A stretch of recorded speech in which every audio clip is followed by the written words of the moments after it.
Well, FSMA was signed in January 2011, and it'll be finalized in August 30 of this year. So we have about 8 months and the law will be final. At that point, then we'll have to begin developing compliance. The hazards that we typically are concerned about in the animal feed industry are chemical or physical. From the chemical side, you would have medications or mycotoxins, which would come from grains.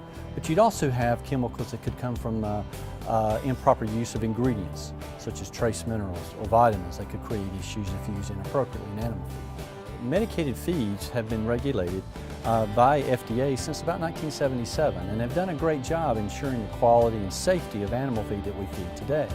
But the Food Safety Modernization Act was really stimulated from some issues that happened in animal feed. And that was from the melamine, the contamination back in 2008 that impacted the pet food industry.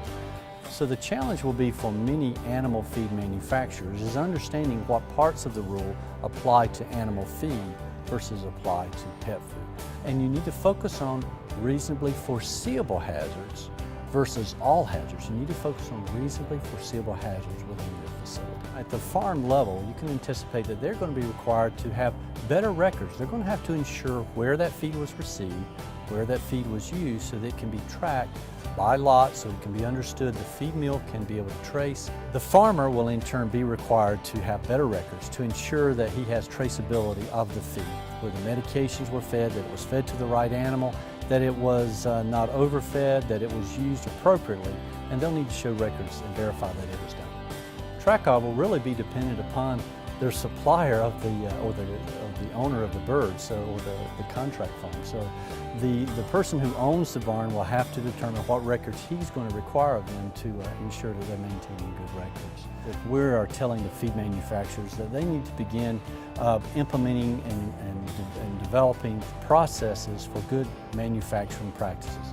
They need to develop the SOPs, the record keeping, and the documentation is going to demonstrate that the potential hazards that could be occurring in their facility are controlled.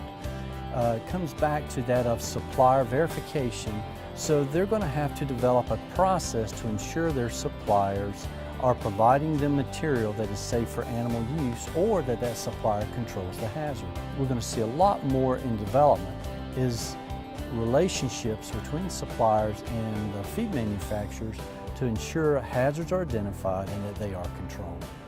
That is probably the greatest area of opportunity today in feed manufacturing in regards to FSMA.